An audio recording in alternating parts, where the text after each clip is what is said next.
তাদের জন্য আমি মনের গভীর থেকে অসংখ্য দোয়া করি। মাওলানা আব্দুল কাইয়ুম বলছে, আমার কথা, আমি পাকিস্তানে লেখাপড়া করছি, আলহামদুলিল্লাহ একটা ভালো মাদ্রাসায়। তুমি এমন একটা কাজ তোমার দ্বারা আমরা নিব, যে কাজটা দুনিয়ার শেখুল হাদিসরা, মুহাদ্দিসিনে কেরাম, উস্তাদরা তোমারটা পড়বে। শিক্ষকতার চেয়ে শ্রেষ্ঠ পেশা দুনিয়াতে আর দ্বিতীয়টা হতে পারে না। কারো যদি জীবন গুনাহমুক্ত হয়ে গেছে, এর চেয়ে কামিয়াব জীবন পৃথিবীতে আর দ্বিতীয়টা হতে পারে না। لها ما كسبت ولكم ما كسبتم। আমার বাবা এই দুনিয়ায় এখন বেঁচে থাকলে অনেক খুশি হতেন। আল্লাহ আমাকে গুনাহমুক্ত জীবন দান করুন। যাদের বুকের মালিক হলো হাফেজে কোরআন, মহান রবের জন্য। তোমরা এখানে অনেক দিন পড়েছো, অনেকে চলে যাবে এখান থেকে। আমি নিঃশর্তভাবে ক্ষমা চাচ্ছি। যখন আপনার সন্তানকে গঠন করার জন্য নিজে ট্রাই করবেন, you have to change your life. আনতা তারিফ কুল্লু শাই আনা লা আরিফ আই শাই। You have to learn the Holy Quran. The Quran will teach us everything.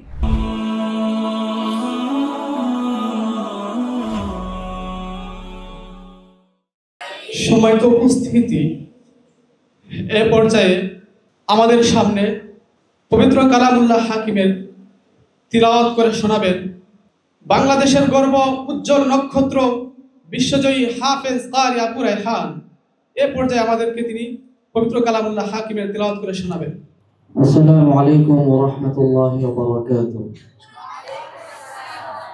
R Raihan international মাদ্রাসা আমাদের প্রিয় প্রতিষ্ঠান থেকে প্রতি বছরই আলহামদুলিল্লাহ অনেক কোরআনের পাখিরা হাফেজে কোরআন হয়ে বের হচ্ছে। সেই ধারাবাহিকতায় এই বছরও অনেক হাফেজে কোরআন ভাইরা আজকে পাগড়ি নিচ্ছেন, বিদায় নিচ্ছেন।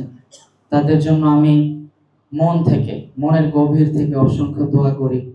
আল্লাহ যেন তাদেরকে পবিত্র কোরআনের হাফেজ হওয়ার পাশাপাশি যেন একজন বড় একজন আলেম হয়ে ওঠার তৌফিক দান করেন। সবাই বলেন আমিন।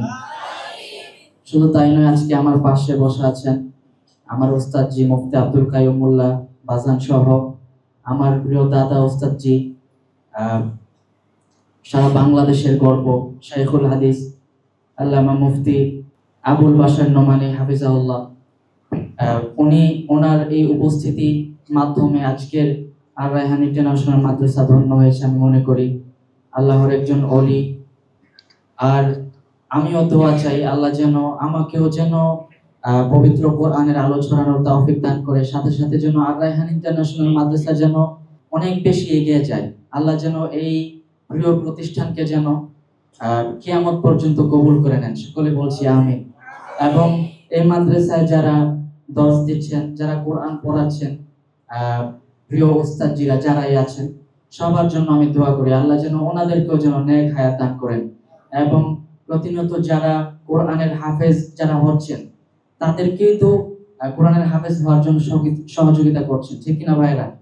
তো সেই জন্য আমরা যারা কোরআনের পাখিরা আছি সবাই দোয়া করব আল্লাহ যেন আপনাদের ওস্তাদজি সবাইকে যেন ভরপুর নেক হায়াত দান করেন এবং সুস্থ রাখেন। আউযু বিল্লাহি মিনাশ শাইতানির রাজীম। বিসমিল্লাহির রাহমানির রাহিম।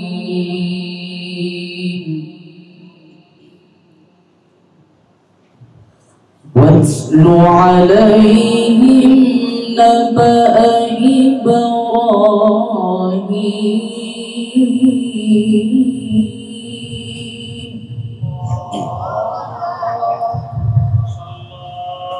إذ قال لأبيه وقومه ما تعبدون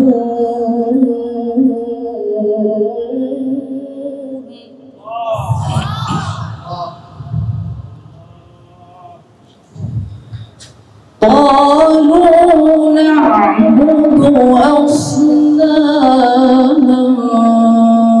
فنظل لها عاكفين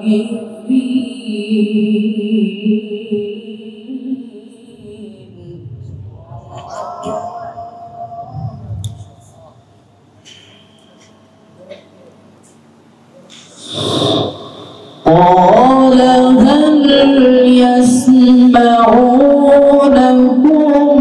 إذ تدعون أو ينفعونكم أو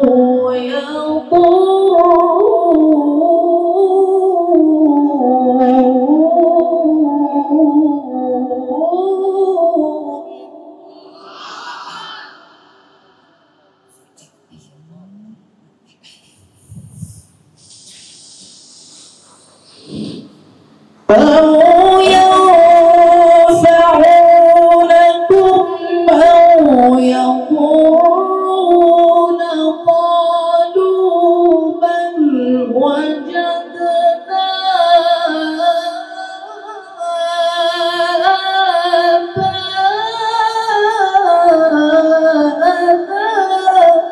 كذلك يفعلون.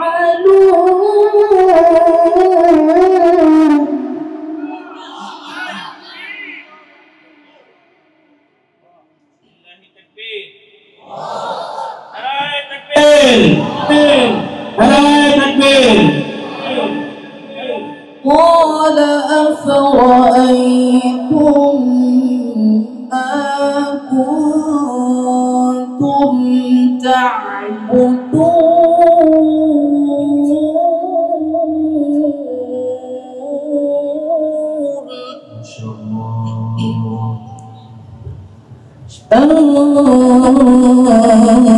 أنتم وآباؤكم الأقدمون.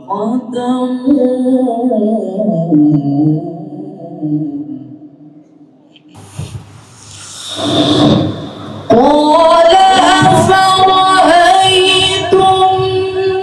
ما كنتم تعبدون أنتم وآباؤكم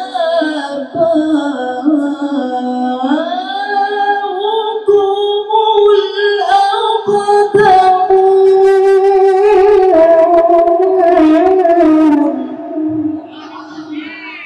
নারায়ে তাকবীর। আল কোরআনের আলো, আল হাদিসের আলো।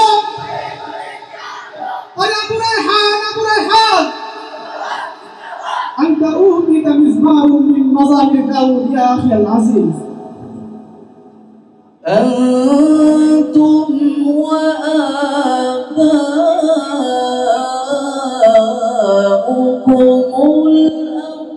الأقدمون فإنهم عدو لي إلا رب العالمين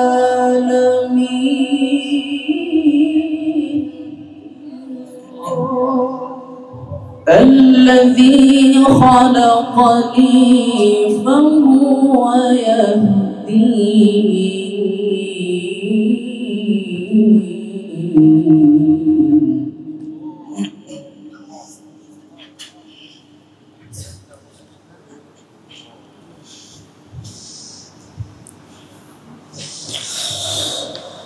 الذي خلقني فهو يهديني والذي هو يطعمني ويسقيني وإذا مرضت فهو يشفيني.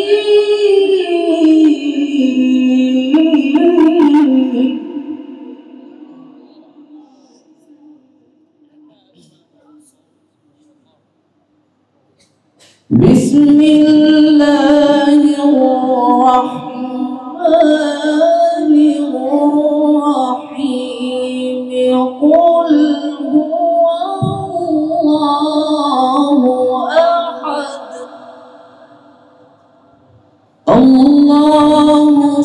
الصمد لم يلد ولم يولد ولم يكن له كفوا أحد.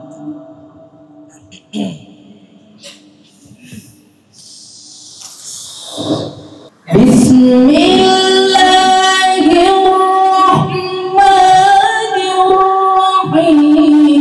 قل هو الله أحد الله الصمد لم يلد ولم يولد ولم يكن له كفوا أحد.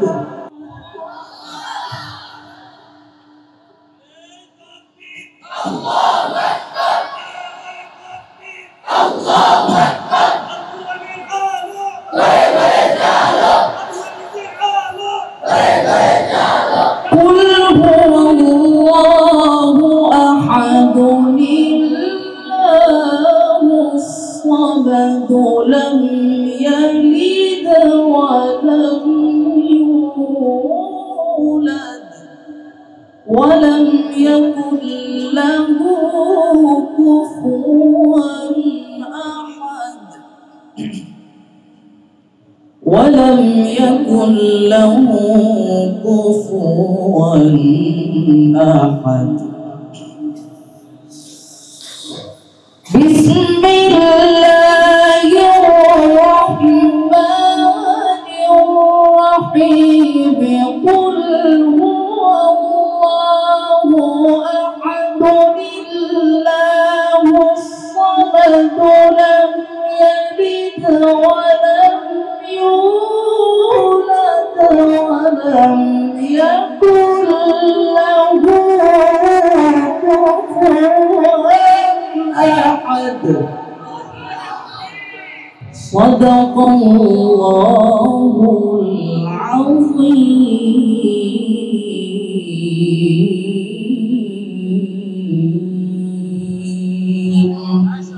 এই পর্যায়ে সামনে বক্তব্য পেশ করবেন আজকের এই অনুষ্ঠানের সম্মানিত প্রধান অতিথি হযরত মাওলানা মুফতি আবুল বাশার নোমানী সাহেব দামাত বারাকাতুহু, প্রিন্সিপাল জামিউল উলুম মিরপুর ঢাকা।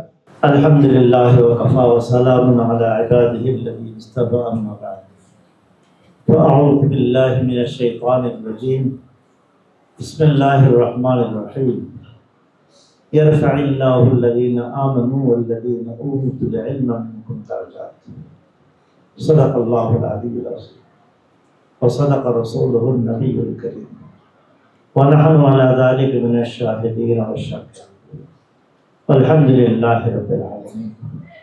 وقال رسول الله صلى الله عليه وسلم الآباء ثلاثة: من ولدك ومن زوجك ومن علمك وخير أبيك من علمك أو كما قال النبي صلى الله عليه وسلم. الريحان इंटरनेशनल मदरसा সম্মানিত মুহতামিম আসিফে গ্রাম আজিজ তলাবা, এত বড় লম্বা সময় বাবাজিরা তোমরা বসে আছো, তোমাদেরকে আমি লম্বা কষ্ট দিব। কোরআনে পাকের আয়াত পড়ছি, বরকতের জন্য এ নিয়ে কোনো আলোচনা নাই। এখানে হাদিস পড়ছি, এটার উপরে একটা কথা বলবো। তার আগে একটা ভুল সংশোধন করে দিই। একটা তো বলছি কোরআনের পাকের তেলাওয়াতের সময় কথা বলবেন না। 2 নম্বর, যখন উস্তাদ সামনে থাকে তখন যথাসাধ্য চেষ্টা করবে নিজেকে সংবরণ করতে। নবীজি সাল্লাল্লাহু আলাইহি ওয়াসাল্লাম যখন কথা বলতেন, হাদিসে আসছে যে সাহাবায়ে কেরাম এমন ভাবে বসে থাকতেন। হাদিসটার 2 ব্যাখ্যা আছে, আমি এক ব্যাখ্যা বলছি তোমাদেরকে, যে এমন স্থির হয়ে বসে থাকতেন যে পশু পাখি ওটাকে মানুষ না করে, মনে না করে, বুঝতে না পেরে, কোনো হয়তো এটা একটা গাছ বা একটা মাটির স্তূপ তাই মনে করে মাথার উপরে বসে পড়ত। কেউ কই হাদিসের এইভাবে তর্জমা করে যদি আরেকটা তরজমা আছে আমার কাছে ওইটি বেশি ভালো, সেটা তোমাদের বুঝতে একটু কষ্ট হবে, সেজন্য আমি এটি বললাম। তো আল্লাহ নবী ছিলেন শিক্ষক। আল্লাহ নবী বলছেন বুইস্তু মুআল্লিমান, আমাকে আল্লাহ মুআল্লিম শিক্ষক বানিয়ে পাঠিয়েছেন। সাহাবায়ে কেরাম ছিলেন ছাত্র, উস্তাদ ছাত্রের বসার বৈঠকটা এরকম ছিল। আরেক লম্বা হাদিস আছে, হাদিসে জিবরিল, কিভাবে এসে বসতে, উস্তাদের সামনে বসতে হবে কিভাবে, লম্বা হাদিসে আল্লাহ পাক তোমাদেরকে মিশকাতে পৌঁছালে এই হাদিস পাইবা। এই এক কথা, একটা তখন বললাম, আরেকটা এখন বললাম।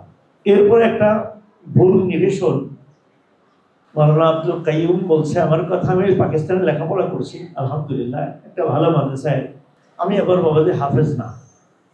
যে পরিবেশে আল্লাহ পাক আমাকে পাঠিয়েছেন সেই পরিবেশ হাফেজ হওয়ার ছিল না। আমি একটু ভিন্ন লাইন থেকে মাদ্রাসায় আসা, আর এই ভিন্নতার সাথে জাহাদ করে করে তখনও চলছে, এখনো চলে, আল্লাহ পাক চালাচ্ছে। ওটা একটা বড় মাদ্রাসা, বিশ্বের 45টা দেশের ছাত্ররা লেখাপড়া করে। ওখানে শিক্ষক আছে আমেরিকার, লন্ডনের, মদিনা মুনাওয়ারা, আফ্রিকার, বিভিন্ন মহাদেশের শিক্ষক আছে। তো এই অথবা ওখানে লেখাপড়া করার পরে তাখাসুসাত শেষ করার পরে আমাকে শিক্ষক হিসেবে নিয়োগ দেয়, এবং মহা বড় যে কাজটা দেয় সেটা ছিল তিরমিজি শরীফের একটা ব্যাখ্যা গ্রন্থ ওই মাদ্রাসার প্রতিষ্ঠাতা আল্লামা ইউসুফ বনউরি রহমতুল্লাহ আলাইহি শুরু করেন। ওটি অসম্পূর্ণ রেখে ওনার ইন্তেকাল হয়ে যায়। ওটিকে চাইছিলেন সুসম্পন্ন করাতে প্রিন্সিপাল সাহেব, ওনার জামাতা যিনি ছিলেন উনি, কিন্তু একজন মহতরমের পক্ষে কিতাব রচনা করা যথেষ্ট কঠিন, সেই জন্য উনি সহযোগী হিসেবে এই অধমকে নিয়েছিলেন। সব ওস্তাদদের পরামর্শ করবে, আমার উপরে সবার সিদ্ধান্ত হয় যে আমাকেই নেওয়া হোক, এই বিষয়ে আমাকে নেওয়া হয়। পড়ানোর ব্যাপার যেটা মুসলিম শরীফ পড়িয়েছি, কিন্তু ওই মাদ্রাসায় না, এটা আরেকটা মাদ্রাসা, ওটা জামিয়া হানফিয়া করাচি, ওটা তো করাচিতে, কিন্তু ওটা একটা ভিন্ন মাদ্রাসা। এখানে হাদিসের সবক পড়ানো না, আমি ওখানে পড়াচ্ছিলাম, ওখান থেকে ওস্তাদরা আমাকে এখানে নিয়ে আসে। আমি আসতে রাজি ছিলাম না বড় একটা, তখন বলছিলেন যে বাবা তুমি ওখানে পড়াচ্ছ তো কয়েকটা ছেলেকে, তুমি এমন একটা কাজ তোমার দ্বারা আমরা নিব যে কাজটা দুনিয়ার শাইখুল হাদিসরা, মুহাদ্দিসিনে কেরাম, উস্তাদরা তোমারটা পড়বে। যদি আল্লাহ এটা কবুল করে সুসম্পন্ন হয়ে যায়, তো কয়েক বছর কাজ করার পরে যা তৈরি হয়েছে 2 জিলদ পরিমাণ হবে, যেমন 5 জিলদ আছে ছাপা, আরো 2 জিলদ তৈরি হবে, আরো 4-5 জিলদ তৈরি হওয়ার কথা। কিন্তু আমার দেশে আসার পরে আর যাওয়া হয়নি। মহতরম সাহেব শাহাদাত বরণ করে ওনাকে মাদ্রাসার সামনেই গুলি করে ওনাকে শহীদ করে দেওয়া হয়। এরপরে যদিও মাদ্রাসা কর্তৃপক্ষ আমাকে যেতে বলছে না, এই পর্যন্ত 3 বার আমাকে সংবাদ পাঠিয়েছেন, কিন্তু আমি ওনাদেরকে এক কথা বলছি যে मैं तो छोड़ता हूं लेकिन कंबल मुझे नहीं छोड़ रहा है। আমি তো যেতে চাই, কিন্তু এদিকে আমি আরো অনেক কিছু তো জড়িয়ে গেছি যে আমার পক্ষে এখন যাওয়া সম্ভব হচ্ছে না। এরপর সর্বশেষ প্রস্তাব দিয়েছেন যে এখান থেকে কাজ করে পাঠাতে, কিন্তু মরণেরা জানে আমার ব্যস্ততা সম্পর্কে, যে আমার দ্বারা লেখনের কাজে যথেষ্ট মানে এখন কিছু লেখি, আমাদের দেশি ভাষায় বাংলা ভাষায় 20-25টা কিতাব আছে, কিন্তু সেটা সহযোগী আছে কয়েকজন। আরবি সহযোগিতার জন্য যে স্ট্যান্ডার্ড মানের লাগবে সেই পরিমাণ ছাত্র, ওই পরিমাণ লেখার জন্য ওসাইল নাই, তাই আমি পারি না। তো নিউটন মাদ্রাসাতে মুসলিম শরীফ পড়াইনি, মুসলিম শরীফ আরেক মাদ্রাসায় পড়াইছি, যেমন তোমরা আবার ভুল না বোঝো, ভুল প্রচার না হয়ে যায়, এই জন্যই বলে দেওয়া। এরপরে আসে আসল আলোচনায়, লম্বা আলোচনা তো করবোই না। মৌলানা বারবার বলতেছিলেন ওস্তাদ ওস্তাদ বাবাজি, ও ফোনেও বললে বাবা বলে, আব্বা বলে, তো দিনটা ভালোও লাগে, যথেষ্ট ভালো লাগে।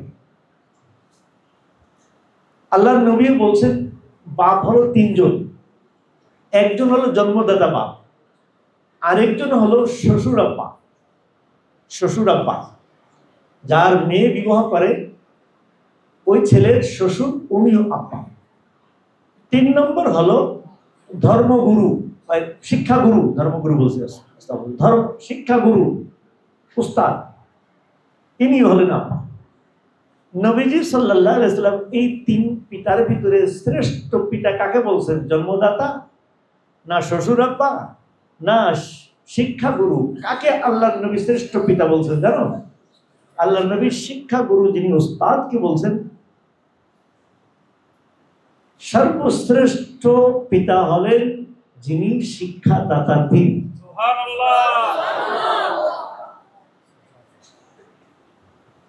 আল্লাহর নবীকে আল্লাহ দুনিয়ায় পাঠিয়েছেন। আল্লাহর নবী হলো সকল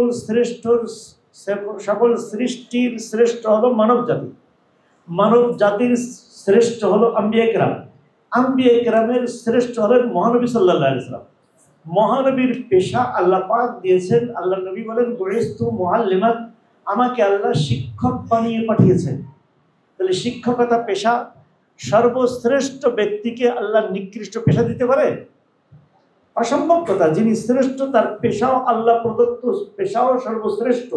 এই জন্য আমি মনে করি শিক্ষকতার চেয়ে শ্রেষ্ঠ পেশা দুনিয়াতে আর দ্বিতীয়টা হতে পারে না। আপনারা যারা শিক্ষক আছেন নিজেদের ভেতরে আপনারা আত্মতৃপ্তি বোধ করা উচিত। আমার বহুত তৃপ্তি হয় আমি যে ছাত্রদেরকে 2 জুমলা পড়াতে পারি। আমার এটাতে যে আমার যে কি তৃপ্তি হয়, দুনিয়ার কোনো কিছুতে আমার এত তৃপ্তি হয় না। এই কারণে আমি কোনো সময় আমার ক্লাস মিস করে, ঘন্টা মিস করে কোনো জায়গায় যত বড় দাওয়াত থাকুক আর যত মাহফিল থাকুক আমি কোথাও যাই না। এই মাওলানারা জানে, যদিও আমি মাঠের বক্তা না, তারপরেও মাদ্রাসার কারণে অনেক দাওয়াত আসে, কিন্তু আমি ক্লাস মিস করে যাই না। কারণ এইটি আমার মূল দায়িত্ব। এখান থেকে হাজার হাজার মানুষ গড়তেছে আলহামদুলিল্লাহ। প্রত্যেক বছর দাওরা ফারেক হয়, 80-90টা ছেলে দাওরা ফারেক হয়, 20-30টা ছেলে হাফেজে কোরআন হচ্ছে আলহামদুলিল্লাহ। তবে শ্রেষ্ঠ পিতা হলেন শিক্ষক। এই এক কথা আমার। সর্বশেষ আরেকটা কথা তোমাদের, যারা ফারেক হয়ে গেলে, যারা নতুন আসছো তাদের উদ্দেশ্য বলবো, বিশেষ করে তোমরা যারা ফারেক হয়ে গেলে গার্ডিয়ান যে ভাইয়েরা আছেন আপনাদের উদ্দেশ্য বলছি। অনেক মায়েরা বাপেরা সন্তানদেরকে শুধু হাফেজ বানানোর এক হাদিস শুনছেন যে 10 জন জান্নাতে নিয়ে যাবে। এই হাদিস শুনে ছেলেকে হাফেজ বানানোই যথেষ্ট মনে করেন। তোমরাও হাফেজ হওয়াকে যথেষ্ট মনে করো না। এই হেফজকে ধরে রাখতে না পারলে এমন কোনো পরিবেশে আল্লাহ না করুন যদি চলে যাও, যে এই হেফজ যেটা করলে এটা তো শুধু পড়া শিখছো, বোঝা তো শেখো নেই বাবাজি। বোঝাও করেন বা বোঝাও না, বোঝা শেখো নেই। বুঝতে হলে তোমাকে আরো 10টি বছর, 1-2 বছরে হবে না, মোকাম্মাল 10টি বছর 12টি বছর তোমাকে খুব অধ্যবসায়ের সাথে লেখাপড়া করে যোগ্য আলেম হলে তারপরেই কোরআন কিছুটা বুঝবে, পুরা বুঝবে না, কিছুটা বুঝবে ইনশাআল্লাহ, আল্লাহ চায়। সেই জন্য এখন থেকে আল্লাহর কাছে দোয়া করবে আরেকটা, যে আল্লাহ তোমার কালাম তোমার সিনায় দিয়েছ, কিন্তু এই কালামের অর্থ আমাকে বোঝার তৌফিক দাও। এই দোয়া করবে। এবং যে লাইনে গেলে, যে পথে গেলে এই কোরআনকে সুন্দর করে বোঝা যাবে সেই লাইনে যাওয়ার চেষ্টা করবে। আমি সংক্ষেপে বললাম। আমার কাছে এক শিল্পপতি আসছিলেন, ওনার ছোট ভাইকে নিয়ে, হেফজ শেষ করছে, এখন কোথায় পড়বে। শিল্পপতি বলেন, উনি অল্প বয়স, আমার চেয়ে বয়স কম। উনি এসে বললেন যে আব্বা যখন মারা যান এই ভাইকে আমার হাতে দিয়ে গেছেন। তখন তাকে মক্তবে দেওয়া হয়েছে। বাবা বলে গেছেন যে একে হাফেজ বানাস, আলেম বানাস, এটা আমার ওসিয়ত তোর উপর। তো আব্বার ওসিয়ত পালন করছেন, হাফেজ হওয়ার পর এখন আলেম কোথায় গেলে আলেম হবে, আমার কাছে ঘটনাক্রমে জিজ্ঞাসা করতে আসছে। আমি ওনাকে বললাম, দেখেন আমাদের দেশের প্রচলিত শিক্ষা ব্যবস্থা 3 ভাগে বিভক্ত। একটা জেনারেল শিক্ষা, আর একটা দ্বীনি শিক্ষা। দ্বীনি শিক্ষাটা 2 মেরুতে বিভক্ত, একটা আলিয়া মাদ্রাসা, একটা কওমি মাদ্রাসা। তারপর ওনাকে সংক্ষেপে বললাম যে যদি আপনার মতো বানাতে চান তাহলে তাকে আপনি স্কুল কলেজে পড়ান। স্কুল কলেজ আপনার বহুত জানা আছে, দেশে বাংলা মিডিয়াম আছে, স্কুল মিডিয়াম আছে, বিদেশি স্কুল আছে, যেটা আপনার সুবিধা মতো পড়ায় নেবেন, আপনার মতো হবে বা আপনার চেয়েও যোগ্য হতে পারে। আর যদি আমাকে আপনার পছন্দ হয় বা আমার মতো যারা আছেন, আমার চেয়ে বড় যারা আছেন আমাদের লাইনে, তাদের কারো মতো বানাতে মন চায়, তাহলে আপনি আপনার ভাইকে কওমি মাদ্রাসায় পান। আর যদি আমার মতো বানাতে না চান, আপনার মতো বানাতে না চান, ভিন্ন কিছু বানাতে চান, তাহলে আপনি আলিয়া মাদ্রাসায় দিতে পারেন। তখন উনি আবার একটু বুঝতে চাইলেন, হুজুর একটু বুঝায় বলেন। তাই আমি বললাম যে মাদ্রাসায় পড়ার উদ্দেশ্য, হাফেজ হওয়ার উদ্দেশ্য, আলেম হওয়ার উদ্দেশ্য কি নামাজি হওয়া না বেনামাজি হওয়া? সংক্ষিপ্ত আকারে, লম্বা কথা বললাম না। মরণ একটা দোয়া করছে তোমাদের উদ্দেশ্যে, নিজের জন্য দোয়া চাইছে, গুনাহমুক্ত জীবন। এটা যে কত বড় জামে মানে একবারে পরিপূর্ণ দোয়া। কারো যদি জীবন গুনাহমুক্ত হয়ে গেছে, এর চেয়ে কামিয়াব জীবন পৃথিবীতে আর দ্বিতীয়টা হতে পারে না। গুনাহমুক্ত জীবন, এটা এত সোজা কথা না, চারটিখানি কথা না, এটা বহুত মারাত্মক কথা। এটা তাহলে ওনাকে বললাম যে স্কুলে পড়লে ওখানে নামাজের পাবন্দি নাই, আপনি আপনার লাইফ পার করে আসছেন, ভালো জানেন বলে অবশ্য। আমি বললাম যে আমাদের এই লাইনে নামাজের সিরিয়াস পাবন্দি। একটা ছেলে ঘন্টা একটা মিস দিতে পারে, লেখাপড়ায় দুর্বল হতে পারে, কিন্তু নামাজের দুর্বলতা এটা আমাদের এই সেক্টরে অ্যালাউ না, এটা গ্রহণযোগ্য না। আলিয়া মাদ্রাসার অবস্থাটা একসময় এমন ছিল, কিন্তু এখন এরকম নাই, এখন এমনটি নাই। এটা আমার মুখে আপনি বিশ্বাস করার দরকার নেই। এদেশের যে আলিয়া মাদ্রাসাগুলি আছে, আপনি 2 দিন গিয়ে ওখানে 2 বেলা গিয়ে 2 ওয়াক্ত নামাজ পড়ে আসেন, কি পরিমাণ ছেলে নামাজে মসজিদে উপস্থিত হয়, কি পরিমাণ হয় না, আপনি একটু নিজের চোখে দেখে আসেন। আর একটা কওমি মাদ্রাসাতে গিয়ে আপনি 2 বেলা থাকেন, 2 দিন থাকেন, দেখেন যে কি পরিমাণ ছেলে নামাজে যায় আর কেউ কতজন অনুপস্থিত থাকে। আমি আমাদের মাদ্রাসার কথা বলছি যে আমাদের মাদ্রাসায় জামাত 3টে হয়, মক্তবে একটা হয়, হেফজখানায় একটা হয়, কেতাবখানা মসজিদের সাথে হয়। আমি বললাম যে নাবালেগ মাসুম বাচ্চা কোনো সময় ব্যতিক্রম করলে হয়তো একটা করতে পারে, কিন্তু কিতাবখানার যে 1200 ছেলে মসজিদে গিয়ে নামাজ পড়ে, আপনি 12টা ছেলে না, একটা ছেলে না নামাজ পড়ে নেই তা তো পাবেন না, বরং তাকবীরুল্লাহ ফেল করছে এরকম একটা ছেলেকে আপনি পাবেন। এলেমের উদ্দেশ্য কিন্তু বাবাজি আমল। এলেমের উদ্দেশ্য কি? আমল। আর আমলের প্রথম নাম্বার আমল হলো ঈমান আনার পরে, এলেম শেখার পরে প্রথম আমল হলো নামাজ। নামাজ যার ঠিক তার সব ঠিক, নামাজ যার ঠিক না তার কোনো কিছু ঠিক হবে। সেজন্য এটা এই এলেম ধরে, কোরআনকে ধরে রাখার জন্য, আমলকে ধরে রাখার জন্য, যে আমল এই বয়সে তোমরা করছো আলহামদুলিল্লাহ, তাহাজ্জুদ আদায় করছো মনে হয়, এই আমলকে ধরে রাখার জন্য যে পথে গেলে, যে ধরনের মাদ্রাসাতে গেলে, যে পরিবেশে গেলে এই আমলকে ধরে রাখতে পারবে, সেই পরিবেশে যাইবে, খবরদার অন্য পরিবেশে যাইবে না।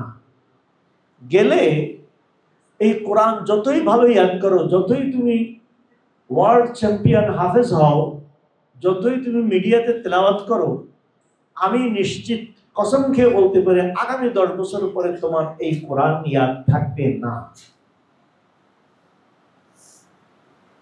কওমি মাদ্রাসায় যাওয়া ছাড়া অন্য কোন লাইনে গিয়ে তুমি এই কোরআন হেফজ করে রাখতে পারবা, এটা খুবই, ইংরেজিতে বলে ভেরি রেয়ার, খুবই ক্ষীণ আশা। লাখে হয়তো 2-4 জন হলে হতে পারে, কিন্তু সেই লাখে 2-4 জনে তুমি হবা কিনা এটা তুমি নিজেই ভেবে দেখো। 3 নম্বর আরেকটা কথা থাকে যে হুজুর এই কওমি লাইনে পড়ে আমার সার্টিফিকেট কি হবে, আমার আব্বা তো একজন সচিব, আমার আব্বা একজন ডিসি, আমার আব্বা অমক, ইত্যাদি ইত্যাদি, তোমাদের যে পারিবারিক পরিচয় আছে সেই পরিচয়। আলহামদুলিল্লাহ সুম্মা আলহামদুলিল্লাহ, তোমাদের ওস্তাদ এই মাদ্রাসার প্রতিষ্ঠাতা মুফতি আব্দুল কাইয়ুম মোল্লা কোন ইউনিভার্সিটি থেকে ডিগ্রি হাসিল করছে দেখা? বোঝেনি? আমার প্রশ্ন বোঝেনি? উনি কি ঢাকা ইউনিভার্সিটি পড়ছে?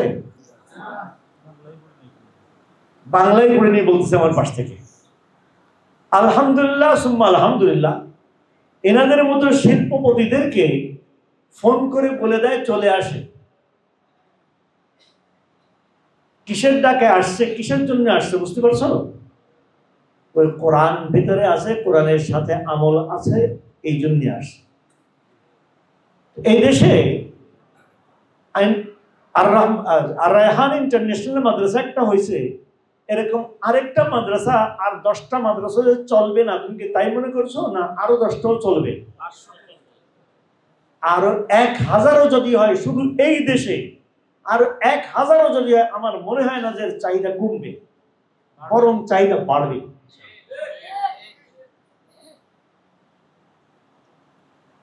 আল্লাহু আকবার। এক সময় মাদ্রাসায় পড়ুয়া খুঁজে পাওয়া যেত না। তোমরা যে ফ্যামিলির থেকে আসছো, সাধারণত 12, 14, 15 হাজার টাকা করে মাসিক দিয়ে একটা ছেলেকে পড়ানোর অ্যাবিলিটি, এই সুযোগ, এই সক্ষমতা আমাদের দেশের কত পার্সেন্ট ফ্যামিলির আছে, এটা আমার মোটামুটি একটা ধারণা আছে। আল্লাহ পাক তোমাদের ওস্তাদকে, আমার ছাত্র, ওকে উত্তম থেকে উত্তম জাযা দান করে। আমাদের দেশে কওমি মাদ্রাসা বহু আছে, কিন্তু ওই মাদ্রাসাগুলির এই পরিবেশ নেই যে পরিবেশ এখানে, যে পরিবেশন এখানে আছে, এটি আমাদের ওই পরিবেশে এখনো দেওয়া সম্ভব না। বিধায় তোমাদের মতো কচি কাছাদেরকে, এই তোমরা যে বয়সের বসে আছো হাফেজ, তোমরা আরো 5 বছর আগে যখন আসছো, তখন তোমাদের যে যত্ন নেওয়ার দরকার, যে টেক কেয়ার দরকার ছিল, সেটা আমাদের ওই বড় পরিসরের মাদ্রাসাগুলিতে ওই পরিবেশটা, সক্ষমতা একেবারে নাই বলে চলে। আলহামদুলিল্লাহ আলহামদুলিল্লাহ। এই মলনে এটা তৈরি করার কারণে তার দেখা দেখি আরো কিছু হচ্ছে, বিভিন্ন জায়গায় হচ্ছে। আলহামদুলিল্লাহ, বিভিন্ন জায়গায় হচ্ছে। আলহামদুলিল্লাহ, তোমাদের মতো ওই উচ্চবিত্ত ফ্যামিলির থেকেও ছেলেরা আসতেছে।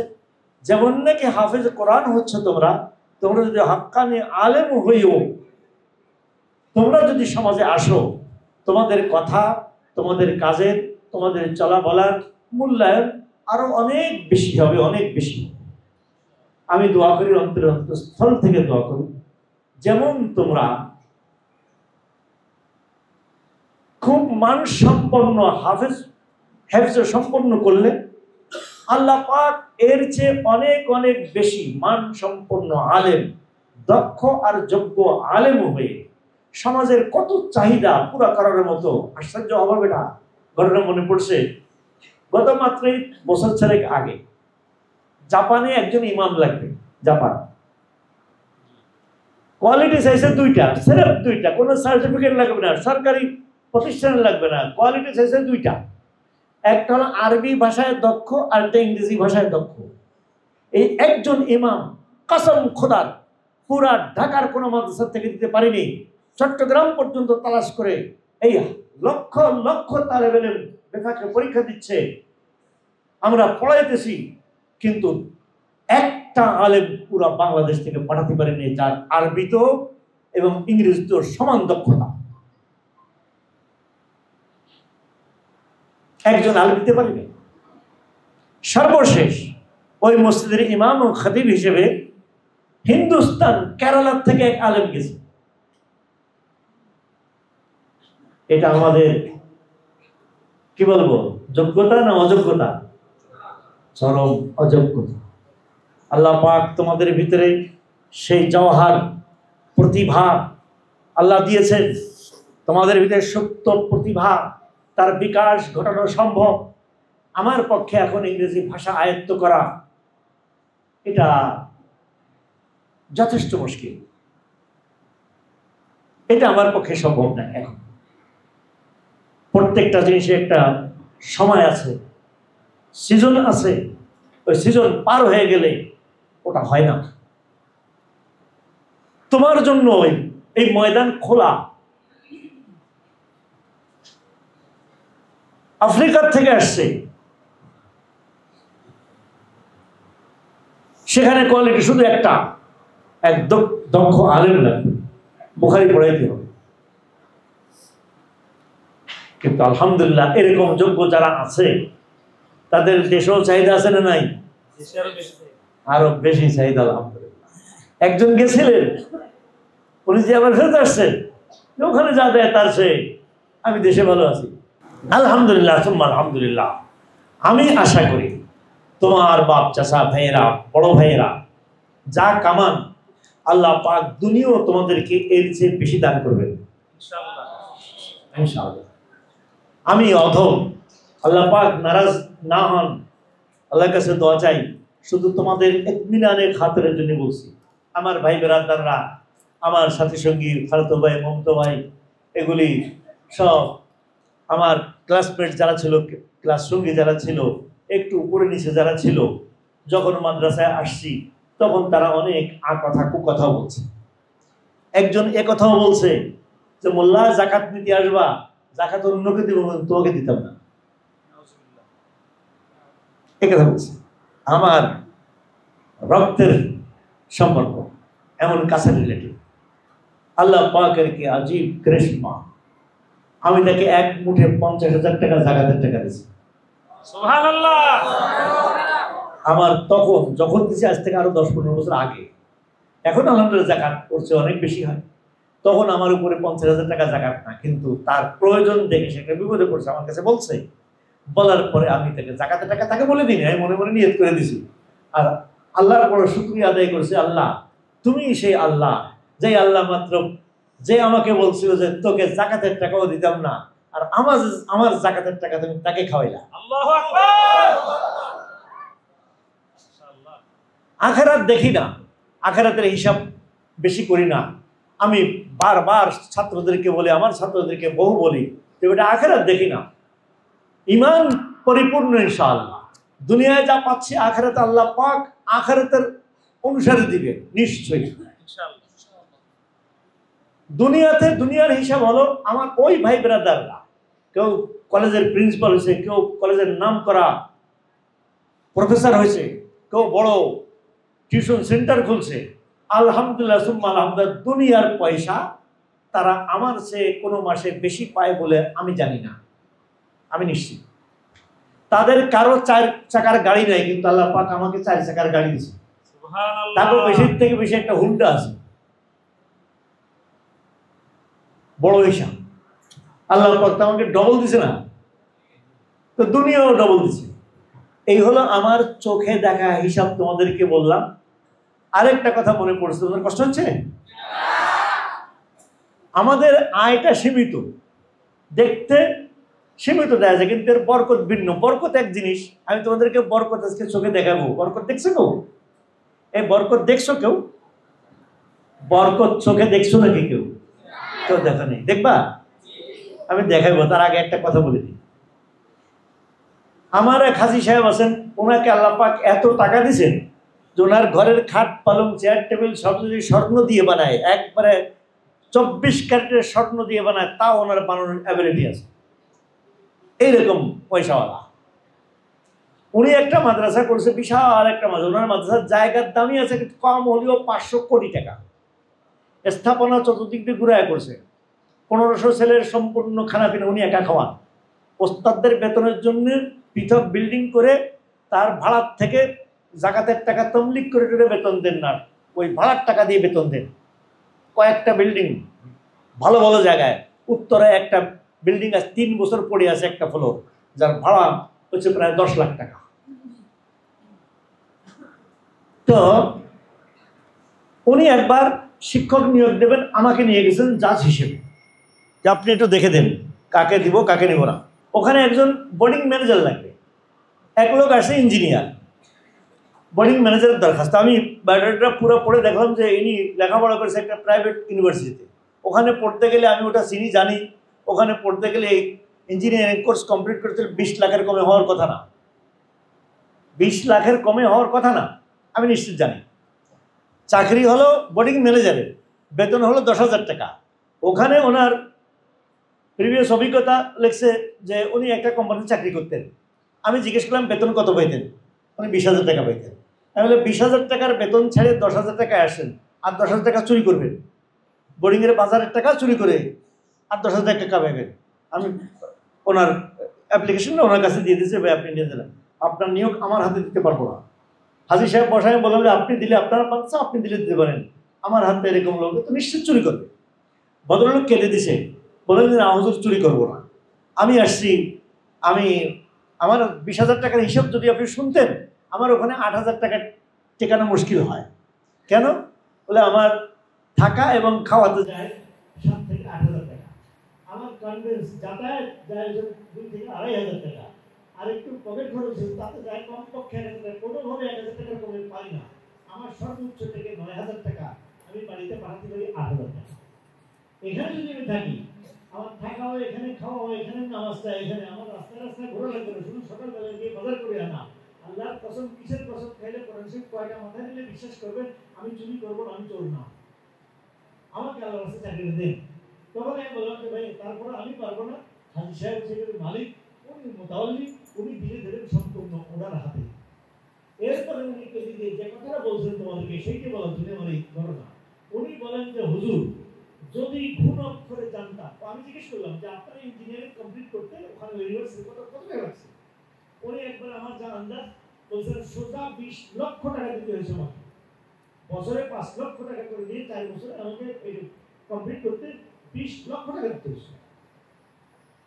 উনি এরপরে বলেন যদি নাকি ঘুণ অক্ষরে জানতাম যে শুধুমাত্র একটু হাফেজ হইলে 10,000 টাকা না 12, 14, 15,000, 20,000 টাকা, 25,000 টাকা বেতন পাওয়া যায়, শুধু কারি হইলেও তার 15-20,000 টাকা বেতন হয়, থাকা যায়, খাওয়া যায়, ইজ্জতের জীবন পাওয়া যায়, তাহলে খোদার কসম 20,000 না, বাপের 20 লক্ষ না, বাপের 20 টাকাও ব্যয় করে দেন না এই মাদ্রাসায় সেই লেখাপড়া শিক্ষা।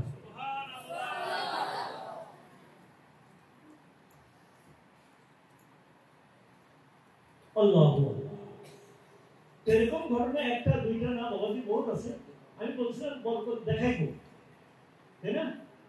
তোমরা আমার কথার জবাব দিবা। গরুতে বাচ্চা দেয় কয়টা? কতদিন পরে করে? কমপক্ষে 1 বছর পর, 2-3 বছর নিশ্চয় আছে। কুকুরে বাচ্চা দেয় কয়টা? কমপক্ষে 2টা 3টা, একটা 14টা দেখছে বলা, আমি 10টা পর্যন্ত দেখছি। আমাদের দেশে কুত্তা খাওয়া হয় কি পরিমাণ? একটাও খাওয়া হয়। এই হিসাবে কুত্তার যে পরিমাণ আমদানি খরচ নাই, তাতে এই জায়গায় বসার জায়গা থাকার কথাটা কুত্তায় দখল করে নেওয়ার কথা ছিল বহুত আগে। আমার কথা বলুন, রাস্তাতে হাঁটতে পারার কথা ছিল না, কুত্তায় ভরে যাওয়ার কথা ছিল। কোন মাঠ ঘাট খালি থাকার কথা ছিল না, কুত্তায় ভরে যাওয়ার কথা ছিল। কিন্তু হয়নি কেন? আল্লাহ পাক কুত্তা আর বিড়ালের নসল ওর বংশের ভিতরে বরকত রাখেননি, আসেন উল্টা। গরুর কথা বলছিলাম, গরু বাচ্চা দেয় একটা, তাও 1 বছর পরে, আর কুত্তায় বাচ্চা দেয় বেশিরভাগ 6 মাস পরে। গরু প্রত্যেকদিন কি পরিমাণ গরু জবে হয় কেউ হিসাব বলতে পারবা? এক কোরবানির দিনে লাখের উপর লক্ষ লক্ষ কয়েক লক্ষ কোরবানি হয় এক কোরবানির দিনে। ঢাকাতে প্রত্যেকদিন কয়েক হাজার কোরবানি হয়।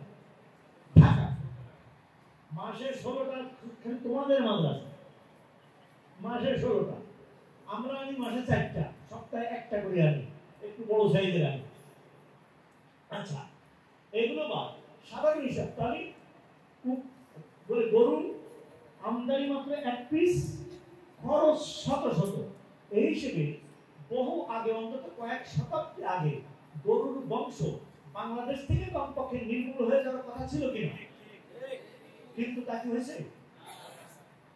বরং শত শত গরু দেখা যায়, হাজার হাজার গরুর হাটে গেলে এখনো সব সময় 12 মাস দপ্তরের দিকে দেখো হাজার হাজার গরু উপস্থিত, হাজার হাজার বকরি উপস্থিত, কিন্তু হাজার হাজার কুত্তা গরু উপস্থিত কেউ দেখা যাবে না।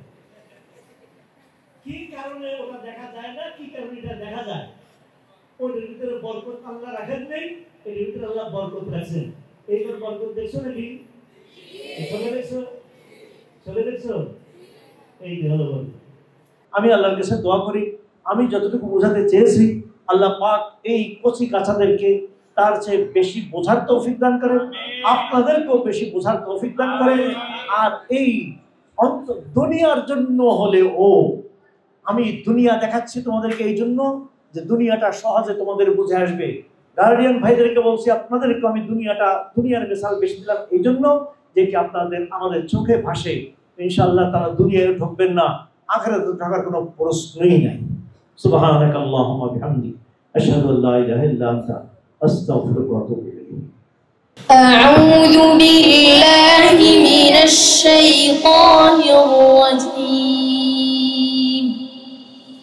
بسم الله الرحمن الرحيم. أم تقولون إن إبراهيم وإسماعيل وإسحاق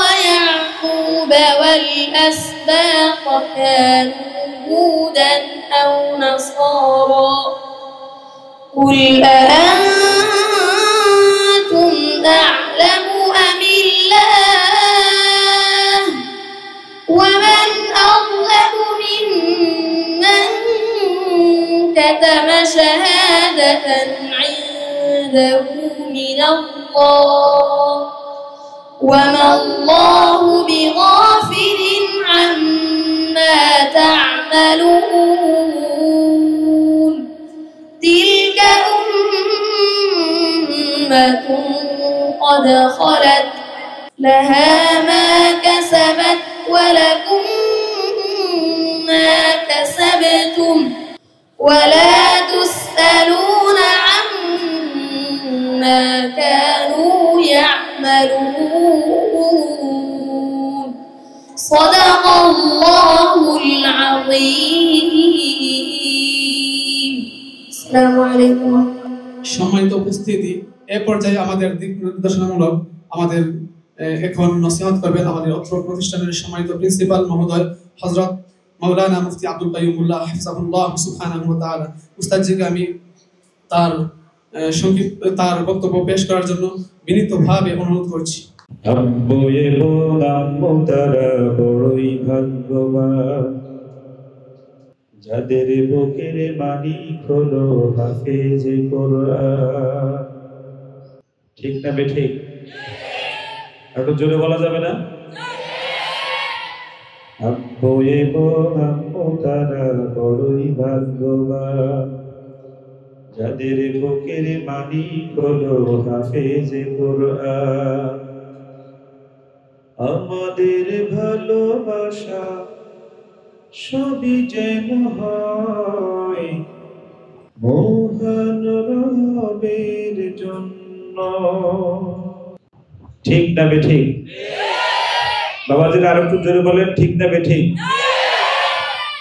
আমি আমার উস্তাদের পাশে বসা, আজকে রায়হান যখন কথা বলে তখন একটা শব্দ বলেছে, তোমরা সবাই খেয়াল করেছো, যে আমার দাদা উস্তাদ। মানে আমার উস্তাদ মানে তোমাদের সকলের দাদা উস্তাদ। বলো তো সবাই, আমাদের দাদা উস্তাদ সামনে বসা। একজন শিক্ষকের, একজন উস্তাদের জীবনের সবচেয়ে বড় প্রাপ্তি এই যে আজকে আমার সামনে আমার উস্তাদ বসা, আমার পাশে রায়হান বসা, আমার সামনে তোমরা বসা। আমি আল্লাহর কাছে প্রার্থনা করছি আমার উস্তাদের জন্য, আল্লাহ যেন কঠিন কিয়ামতের দিবসে সবচেয়ে সম্মানিত চেয়ারগুলো যেন চেয়ারের মধ্যে রাসূলুল্লাহর পাশে আমার উস্তাদকে যেন আল্লাহ বসার তৌফিক দান করে। আর একটু জোরে বলেন আমিন। উস্তাদের নেক দৃষ্টি, উস্তাদজির নেক দোয়া, উস্তাদের ভালোবাসা থাকার কারণে উস্তাদরা আমাদের জন্য, আমি বিশ্বাস করি যে আমার সামনে যে উস্তাদ বসা, আমাকে উস্তাদ তাহাজ্জুদের মধ্যেও আমাদের কথা বলে, মুনাজাতের মধ্যে আমাদের কথাগুলো ভেসে ওঠে যে আল্লাহ কায়ুমকে আরো ভালো খেদমত করার তৌফিক দাও। আর এই কথাগুলোর কারণে আল্লাহ আমাদের দিয়ে, আমাদের মতো অযোগ্য মানুষ দিয়ে আল্লাহ এই ভালো কাজগুলো আল্লাহ নিচ্ছেন।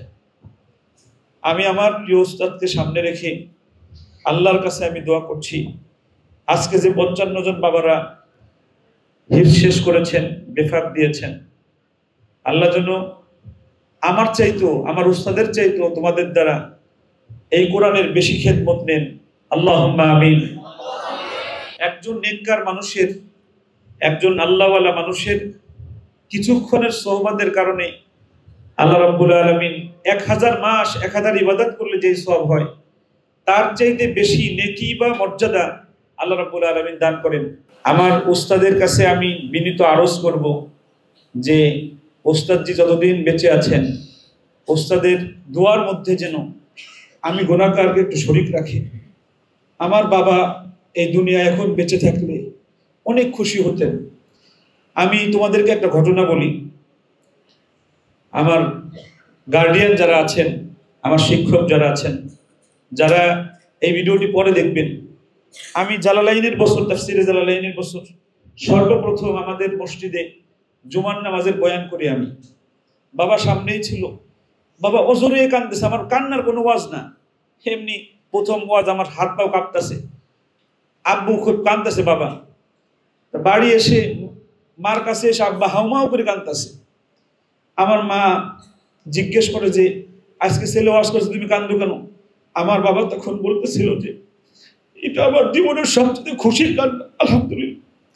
আমার প্রত্যেকটা বাবাজি তোমরা ভালো করে মনে রেখো, পিতামাতার সবচেয়ে সুখের দিন আজকে। এই দিনটাকে স্থায়ী করতে হবে। কোনোভাবে কোনো পাপাচারে লিপ্ত হওয়া যাবে না, কোনো খারাপ কাজে লিপ্ত হওয়া যাবে না। নিজের মসজিদে যে ইমামতি করতে হবে, বাবার কলিজা ঠান্ডা হয়ে যাবে তোমার একদিনের ইমামতিতে, বাবার কলিজা শীতল হয়ে যাবে। তুমি যখন তারাবির নামাজ পড়াবা, বাবা শান্তিতে, বাবা পাগল হয়ে যাবে। বাবা তুমি যখন তোমাদের মসজিদে বয়ান করবা, এরকম একটা স্বপ্ন আজকে এখান থেকে প্রতিজ্ঞা করো যে আমার উস্তাদ সামনে যা দোয়া করবা দোয়া কবুল হবে। আমি তোমার উস্তাদ, আমার উস্তাদ এই যে তোমাদের দাদা উস্তাদ সামনে বসা, তোমরা বেশি বেশি আল্লাহর কাছে দোয়া করো। আমি আল্লাহর কাছে এখন প্রতি নামাজের রক্তে আমি 2 মাস চলে একাধারে, আমি এমন কোনো নামাজ যাই নাই আমার যেই নামাজের পরে আমি এই দোয়াটা আমি করি নাই যে আল্লাহ আমাকে গুনাহমুক্ত জীবন দান করো। সবাই বল আল্লাহুম্মা আমিন। সবাই জোরে বল আল্লাহুম্মা আমিন। আরো জোরে বল আল্লাহুম্মা আমিন। আল্লাহ যেন আমি আজকের এই অনুষ্ঠানে আমি আল্লাহর কাছে দোয়া করছি, আল্লাহ যেন আর রায়হান মাদ্রাসার সকল ছাত্রদেরকে গুনাহমুক্ত জীবন দান করে। সকলে বলে আমিন। আরো জোরে বলে আমিন। আমি আমার উস্তাদ মুহতারামের কাছে আমি করজনে মিনতি পায়ে হাত দিয়ে আমি দোয়া করছি, দোয়া চাচ্ছি, আল্লাহ যেন আমাকে যতদিন বেঁচে আছি আল্লাহ যেন আমাকে গুনাহমুক্ত জীবন দেয়। এই দোয়াটা আমি, আমার বাবা নাই, বাবা আমার জন্য দোয়া করতে পারবে না, আমার মা আছে। আমি ওই দিনের ঘটনার পর থেকে আমার একটা প্রতিজ্ঞা হয়েছিল, আমার বাবা এই মসজিদে ওয়াজ করার কারণে আমার বাবা কান্না করতেছে, তাহলে আমি যদি বাংলাদেশের বড় মঞ্চে কথা বলি তাহলে আমার বাবা কত শান্তি পাবে। আমার বাবা অনেক কষ্ট করে আমাকে বড় করেছে। এই যে আমার উস্তাদ আমাকে ফ্রি খানা খাওয়াইছেন, আমি 2-3টা টিউশনি করতাম, উস্তাদ মাঝে মাঝে ডেকে আমাকে হালকা কিছু খাবার দিতেন। আমি এত ভালোবাসি কিভাবে ছাত্রদেরকে, আমি এত ভালোবাসি কিভাবে। আমার রূপসা হুজুর এই দুনিয়া ছেড়ে চলে গিয়েছে, আল্লাহ যেন রূপসা হুজুরকে জান্নাতের উঁচু মাকাম, জান্নাতুল ফেরদাউস দান করে। আল্লাহুম্মা আমিন। জোরে বলছি আল্লাহুম্মা আমিন। আর এই যে আমার উস্তাদ কতদিন এই দুনিয়ায় রাখে আমি জানি না, তবে আমি সব নামাজের পরে বেশিরভাগ দোয়ার মধ্যে আমি হুজুরের কথা আমি বলি, আল্লাহ যেন আমার হুজুরকে জান্নাতবাসী করে, আল্লাহ যেন আমার হুজুরকে দীর্ঘ নেক হায়াত দেয়। হুজুর আজ 3 যুগ যাবত বুখারী শরীফ পড়ায়। জোরে বলি আল্লাহু আকবার। আরো জোরে বলি আল্লাহু আকবার। আমার হুজুর করাচি নিউ টাউন মাদ্রাসায়, পাকিস্তানের ওখানে বাংলাদেশের বড় বড় যারা বিজ্ঞ আলেম তারা ছাত্র হওয়ার সুযোগ পায় না, আমার হুজুর ওইখানে মুসলিম শরীফ পড়িয়েছে। আরো জোরে বলেন আল্লাহু আকবার। আমার হুজুর 3 যুগ যাবত বুখারী শরীফ পড়ায়। আমার হুজুর যদি আমাকে কেউ জিজ্ঞেস করে 1 নাম্বার আল্লাহর ওলি দেখাই দাও বাংলাদেশে, আমি চোখ বন্ধ করে আমার হুজুরের নাম বলবো। কারণ আমি হুজুরের কাছে 2 বছর হুজুরের সহবাতে ছিলাম, হুজুরের খাদেম ছিলাম। আমি হুজুরের একটা সগীরা গুনাহ হতেও আমি দেখি নাই। আল্লাহু আকবার। একটা সগীরা গুনাহ হতেও আমি দেখি নাই। আমার উস্তাদকে আমার উস্তাদ জালালি মেজাজের মানুষ, কি ঠান্ডা ভাবে পা ব্যথা করতেছে, লম্বা সময় বসে আছে। তোমরা ছোট মানুষ তো বুঝবা না এটা। তোমরা জামিউল উলুম মাদ্রাসায় ভর্তি হতে গেলে পাগল হয়ে যাবা। তোমরা জামিউল উলুম মাদ্রাসায় ভর্তি হতে গেলে পাগল হয়ে যাবা, ভর্তি হতেই পারবা না। হুজুরের দিক দেখলেই তুমি পাগল হয়ে যাবা। এখনো পর্যন্ত হুজুরের দেখলে ভয় পাই। ভয় মানে কি? আমার সম্মানের ভয়। আমার রায়হান যখন আমার কাছে আসছে, আমি এ কথাটা বারবার বলি। আমি 2015 সালে, রায়হান বাবা, রায়হান তখন ছোট এতটুকু, আমি রায়হানকে হুজুরের কাছে নিয়ে গেছি। হুজুর ঘুমাচ্ছে, আমি আসতে হুজুরের পায়ে হাত দিয়েছি, হুজুর উঠছে। আমি বললাম, হুজুর এই যে রায়হান অনেক ভালো তিলাওয়াত করে। রায়হান তিলাওয়াত করলো সেই 2015 সালে। আমার উস্তাদ রায়হানকে 500 টাকা দিল। 500 টাকা দিয়ে মাথায় হাত দিলেন আর বললেন যে আল্লাহ রায়হানকে অনেক বড় বানাও। আমি বিশ্বাস করি যে ওই যে মাথায় হাত দিয়ে দোয়া দিয়েছিল, সেই দোয়ার কারণে আজকে রায়হান এত বড় হয়েছে। বাবাজিরা, আপনারা যদি বড় হতে চান তাহলে উস্তাদ অযোগ্য হলেও, উস্তাদ কম যোগ্যতা থাকলেও উস্তাদের দোয়া নিতে হবে বেশি বেশি। পারবেন আপনারা ইনশাআল্লাহ? উস্তাদের মনে কষ্ট দেওয়া যাবে না। আমার দ্বারা অনেক ভুল ভ্রান্তি হয়েছে। তোমরা এখানে অনেক দিন পড়েছো, অনেকে চলে যাবে এখান থেকে। আমি নিঃশর্তভাবে ক্ষমা চাচ্ছি। সেটা খাবারে হোক, থাকায় হোক, পরিবেশে হোক, পড়াই হোক, বা তোমাদের সাথে আচরণে হোক, যে কোনো দিক দিয়ে যদি আমি তোমাদের কষ্ট দিয়ে থাকি, আমাকে ক্ষমা করে দিবা তোমরা। যারা বড় আছো তাদের ক্ষমা করে দিলে লাগবে, যারা ছোট তারা বড় হওয়ার পর আমাকে ক্ষমা করে দেবা। আমি দায়িত্ব ঠিক মতো পালন করতে পারি নাই। আল্লাহ তোমাদের দায়িত্ব আমার উপরে দিয়েছিল। যারা এখানে গার্ডিয়ান আছেন, যারা শিক্ষক আছেন, আমি একদম দৃঢ়তার সাথে বলছি, আমি হলফ করে বলছি, এই কলিজার টুকরা সন্তানরা আমাদের কাছে আমানত। এদের একটা মিনিট, একটা সেকেন্ড সময় যদি আমার অবহেলার কারণে, আমার অযোগ্যতার কারণে, আমার অদক্ষতার কারণে, আমার অসতর্কতার কারণে যদি নষ্ট হয়, কঠিন কিয়ামতের দিবসে ওই 1 মিনিট সময়ের হিসাব না দিয়ে জান্নাতে যাওয়া যাবে না। এজন্য আমি তোমাদের কাছে ক্ষমা চাচ্ছি। আমার ত্রুটি হয়ে থাকলে আমাকে মাফ করে দেবা। আর তোমাদেরকে আমি আমার কলিজা চিরে আমি দোয়া করছি, আল্লাহ যেন তোমরা যেই জায়গায় যাও, তোমাদেরকে আমি ফুলের মালা দিয়েছি, এই ফুলের মতো যেন তোমাদের জীবনটা ফুটতে থাকে। আল্লাহুম্মা আমিন। আর কঠিন কিয়ামতের দিবসে আমার একটা দাবি তোমাদের কাছে করব, তোমরা যদি জান্নাতি হও তাহলে আমি অধমকে তোমরা একটু সুপারিশ করবে, একটু পারবা? আর আমি যখন মারা যাব, যদি তোমাদের কাছে খবরটা যায় যে কাইয়ুম মোল্লা মারা গেছে, আমার জানাজায় একটু শরীক হবা। আমি দুনিয়াবে আর কিছু চাই না। তোমাদেরকে আমি কি দেব বলি? এখান থেকে যাওয়ার পরে যদি টাকার কারণে কারো পড়া বন্ধ হয়ে যায়, তাহলে দয়া করে একটু আমার কাছে আসবা। তার পড়ার খরচ আমি দাওরা পর্যন্ত আমি দেবো ইনশাআল্লাহ। আমি অলরেডি 5 জনকে, আমাদের সাবেক ছাত্র যারা, 5 জনকে 3000 4000 করে আমাদের অফিসে জমা হয় হিসাব, আমি তাদের পড়ার খরচ দিচ্ছি। কেউ দাওরায় পড়ে, কেউ মেশকাতে পড়ে। তোমাদের এই 55 জনকেও বলছি, আমার এইখানে পড়া লাগবে না, তোমরা যেখানে পড়বা, যদি টাকার কারণে, বাবার টাকা নাই, এ কারণে পড়া বন্ধ হতে যায়, তাহলে একটু আমার কাছে আসবা। তোমার পড়ার খরচ দাওরা পর্যন্ত আমি ইনশাআল্লাহ দিব। আর আমি প্রাণ খুলে দোয়া করি আল্লাহ যেন তোমাদের সবাইকে ভালো রাখে। আমি আবার বলছি, আমার উস্তাদজি মুফতি আবুল বাশার নোমানী হাফিজাহুল্লাহ, যার হাতে হাজার হাজার আলেম হয়েছে, মানে শত শত না, হাজার হাজার আলেম হয়েছে। আল্লাহ হাজার হাজার আলেমদের সেরে তাজ, মাথার মুকুট, নয়নের মণি, কলিজার টুকরা আমার উস্তাদ মুফতি আবুল বাশার নোমানীকে আল্লাহ যেন আমাদের মাথার উপর এই বরকতি জীবনকে, হায়াতকে আল্লাহ যেন দীর্ঘ নেক হায়াত দান করে। আল্লাহুম্মা আমিন। সম্মানিত উপস্থিতি, এই পর্যায়ে আমি বক্তৃতা পরিবেশন করার জন্য বিনীতভাবে অনুরোধ করব, বর্তমান মিশর আল আজহার বিশ্ববিদ্যালয়ে অধ্যয়নরত রয়েছেন তিনি হাফেজ কারি মুতাসিম বিল্লাহ সাহেব, দামাত বারাকাতুহু। আসসালামু আলাইকুম ওয়া রাহমাতুল্লাহি ওয়া বারাকাতুহু। ছাত্র ভাইরা কেমন আছেন সবাই? ইন্নাল হামদুলিল্লাহ ওয়াস সালাতু ওয়াস সালামু আলা আশরাফিল আমবিয়াই ওয়াল মুরসালিন ওয়া আলা আলিহি ওয়া আসহাবিহি আজমাইন, আম্মা বা'দ। শুরুতেই সে মহান আল্লাহ পাক রব্বুল আলামিনের দরবারে লাখো কোটি শুকরিয়া আদায় করছি যে মহান আল্লাহ পাক রব্বুল আলামিন আমি অধমকে আপনাদের সামনে দাঁড় করিয়েছেন সামান্য কিছু কথা বলার জন্য। মঞ্চে উপবিষ্ট রয়েছেন আমাদের একান্ত শ্রদ্ধাভাজন ব্যক্তি, মঞ্চে উপবিষ্ট রয়েছেন আমাদের উস্তাজুল আসাতিজা বুখারী, যিনি অনেক দিন ধরে বহুত দিন ধরে আমাদের মাঝে বুখারীর দার্স দিয়ে থাকেন। আমি তার নাম বলে আসলে তাকে ছোট করব না, আমি মনে করি তার নাম বলার মতো এতটুকু যোগ্যতা আমার নেই। মঞ্চ উপবিষ্ট রয়েছেন আমার একান্ত শ্রদ্ধাভাজন উস্তাজ মুফতি আব্দুল কাইয়ুমুল্লাহ হাফিজাহুল্লাহ তাআলা, এবং আমার ঘনিষ্ঠ বন্ধু হাফেজ কারি আবু রায়হান, বিশ্বজয়ী হাফেজ। আল্লাহ পাক রব্বুল আলামিন প্রত্যেকের ইলমে বারাকা দান করুক। সকলে একসাথে এক জোড়ে বলছি আলহামদুলিল্লাহ। সকলে একসাথে এক জোড়ে বলি আমিন।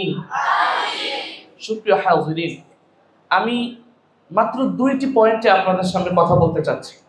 একটি পয়েন্ট হচ্ছে যারা গার্ডিয়ান রয়েছেন তাদের জন্য, আর আপনারা যারা বিদায়ী ছাত্র তাদের জন্য হচ্ছে দ্বিতীয় নম্বর পয়েন্ট। প্রথম পয়েন্টটি হচ্ছে গার্ডিয়ানদের জন্য। আমি গার্ডিয়ানদের জন্য একটি অ্যাডভাইস নিয়ে এসেছি, জাস্ট একটি মেসেজ আপনাদেরকে শোনাতে চাই। সেটি হচ্ছে যারা গার্ডিয়ান রয়েছেন তাদের উচিত হবে আপনার সন্তানকে সঠিকভাবে টেক কেয়ার করা। আপনার এই সন্তান যখন আজকে বিদায় নিয়ে চলে যাচ্ছে, আপনার এই সন্তানকে how can you make your children a very innocent boy, কিভাবে আপনি আপনার সন্তানকে সুসন্তানে গঠন করবেন, এটা কিন্তু অ্যাজ ইউর রেসপন্সিবিলিটি, আপনার দায়িত্ব, আপনার কর্তব্য। সেই জায়গা থেকে আমি মনে করি আপনার নিজেকে আগে সংশোধন করা উচিত। আমাদের কাছে অনেক গার্ডিয়ান আসেন, তারা বলেন যে হুজুর আমার ছেলে তো বাসায় গেলে কথা শুনে না, আমার বাচ্চা তো বাসায় গেলে কথা শুনছে না। এটার যে সাইড ইফেক্ট রয়েছে, যেটা আমি মনে করি সেটি হচ্ছে রাসূল করিম সাল্লাল্লাহু আলাইহি ওয়াসাল্লামের হাদিসের দিকে যদি আমরা তাকাই, বিবাহ করার ক্ষেত্রে রাসূল সাল্লাল্লাহু আলাইহি ওয়াসাল্লাম বলেছেন তুনকিহুল মারআতু লিআরবা, তোমরা চারটা জিনিস দেখে বিবাহ করো। তার মধ্যে রাসূল করিম সাল্লাল্লাহু আলাইহি ওয়াসাল্লাম বলেছেন ফাজফার লিযাতিদ দীনি তারিবাত ইয়াদাক, তোমরা যদি দ্বীনের দিকে বেশি প্রাধান্য দাও তোমাদের হাত কখনো বিফলে যাবে না। তো এই যে জায়গাটা আমরা জানি অনেক বড় বড় ওলিদের কথা, যারা আমরা আব্দুল কাদের জিলানী রহিমাহুল্লাহের কথা জানি, এই ঘটনা নিয়ে অনেকের মধ্যে অনেক সংশয় বা অনেক কিছু বোধ করেন। আমি জানি যে আসলে তিনি হাফেজ হয়েছিলেন কিনা 18 পারার, কিন্তু আমি একটি বিষয় বিজ্ঞান থেকে আপনাদেরকে ছোট্ট একটি থিওরি দিয়ে বোঝাতে চাই। বিজ্ঞান এটা বিশ্বাস করে, বর্তমান সায়েন্টিফিক যেটা বিশ্বাস করে, হিউম্যান এমব্রিওলজি নিয়ে যারা তথ্য দেয় তাদের কথা হচ্ছে a child gets hearing before 16 week of birth. একজন শিশু জন্মগ্রহণ করার আগে মায়ের পেটে যখন থাকে তখন ওই শিশু 16 সপ্তাহ আগে শুনতে পারে, বলেন সুবহানাল্লাহ। এবং পবিত্র কোরআনে বহু জায়গায় আল্লাহ পাক রব্বুল আলামিন যখন মানুষের হিয়ারিং সাইট নিয়ে এবং চোখের দৃষ্টিশক্তি নিয়ে যখন কথা বলেছেন, ওয়াজআলা লাকুমুস সামআ ওয়াল বাসারা, দেখবেন সবসময় কিন্তু সামআ আগে কিসের কথা বলা হচ্ছে? শোনার কথা বলা হচ্ছে। তার মানে হচ্ছে আপনি যখন আপনার সন্তানকে গঠন করার জন্য নিজে ট্রাই করবেন, you have to change your life. এটা গার্ডিয়ানদের জন্য আমি একান্তভাবে বলছি। আপনি যদি নিজেকে চেঞ্জ করেন দেখবেন আপনার সন্তান চেঞ্জ হয়ে যাবে ইনশাআল্লাহ। আপনাকে অবশ্যই চেঞ্জ হতে হবে। আপনি যদি নিজের আমল আখলাককে পরিবর্তন না করেন, আপনি যদি আপনার সন্তানের জন্য একটু দোয়া না করেন, রাত্রিবেলা তাহাজ্জুদ নামাজ পড়ে আপনার সন্তানের জন্য যদি আপনি একটু না চান আল্লাহর কাছে, তাহলে আপনার এই সন্তানকে আপনি কিভাবে একজন সুসন্তানে গঠন করবেন আমার প্রিয় ভাইয়েরা? এই কারণে আমি আপনাদের কাছে ছোট্ট একটি মেসেজ আপনাদেরকে দিচ্ছি, সেটি হচ্ছে আপনি যদি আপনার সন্তানকে একজন সুসন্তানে গঠন করতে চান, you have to change your life, you have to connect with আল্লাহ। আপনি যখন আল্লাহ পাক রব্বুল আলামিনের সাথে কানেক্টেড হবেন, আপনার সিজদাটা যখন শুধুমাত্র আল্লাহ পাক রব্বুল আলামিনের জন্য হবে, তখন আপনি আপনার সন্তান দেখবেন সুসন্তানে গঠন হয়ে যাবে ইনশাআল্লাহ। আল্লাহ পাক রব্বুল আলামিন কিন্তু এই সিজদার ব্যাপারেও বলেছেন কাল্লা লা তুতি'হু ওয়াসজুদু ওয়াকতারিব, you can not close to with আল্লাহ। আপনি আল্লাহ পাক রব্বুল আলামিনের খুবই ক্লোজার পারসন হতে পারবেন না উইদাউট পারফর্ম সাজদা। আপনি যদি সাজদা না দেন আল্লাহ পাক রব্বুল আলামিনের ক্লোজ হতে পারবেন না। এই কারণে আমাদের গার্ডিয়ান পক্ষ যারা রয়েছেন, অবশ্যই আপনি আপনাকে চেঞ্জ করার ট্রাই করুন। শুধুমাত্র উস্তাদজির কাছে এসে কান্না করবেন, উস্তাদজি আপনি আমার ছেলের জন্য একটু দোয়া করেন, আপনি আমার মেয়ের জন্য একটু দোয়া করেন, সে বাসায় গেলে কথা শুনে না। না, আপনি যখন আপনার নিজেকে চেঞ্জ করবেন, দেখবেন আপনার আখলাক দেখে আপনার ছেলে মেয়েরা ইনশাল্লাহ চেঞ্জ হওয়ার চেষ্টা করবে। এটি হচ্ছে আমাদের গাইডলাইন গুলো হচ্ছে আমাদের প্যারেন্টসদের জন্য। আর আপনারা যারা বিদায়ী ছাত্র, আপনাদের জন্য আমি ছোট্ট একটা ঘটনা এবং কিছু আপনাদেরকে মেসেজ দিই। সেটি হচ্ছে, দেখেন আপনারা তো চলে যাচ্ছেন, সব সময় ছিলেন কোরআনের সাথে। সব সময় কার সাথে ছিলেন? কোরআনের সাথে ছিলেন না? পড়ছেন কোরআন, রাত্রবেলা উঠে পড়ছেন কোরআন, ঘুমাচ্ছেন কোরআন। হুজুর যখন আপনাদেরকে কোনো অ্যাডভাইস দিচ্ছেন, সেটা কি দিয়ে দিচ্ছেন? কোরআন দিয়ে। কিন্তু এইখান থেকে যাওয়ার পরে যেন আপনাদের এই কোরআনের সাথে এই কানেকশনটা যেন দূর না হয়। আপনারা যদি এখান থেকে চলে যাবেন, তখন যদি আপনি কোরআন থেকে রিকানেক্টিং হয়ে যান, তখন কিন্তু আপনি এই আল্লাহ পাক রব্বুল আলামিনের যে মার্সি, এটি আপনি পাবেন না আমার প্রিয় ভাইরা।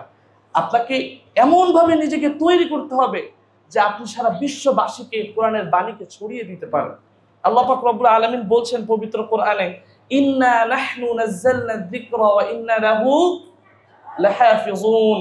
আল্লাহ পাক রব্বুল আলামিন বলছেন, the responsibility of preserving the holy Quran belongs to Allah subhanahu wa ta'ala.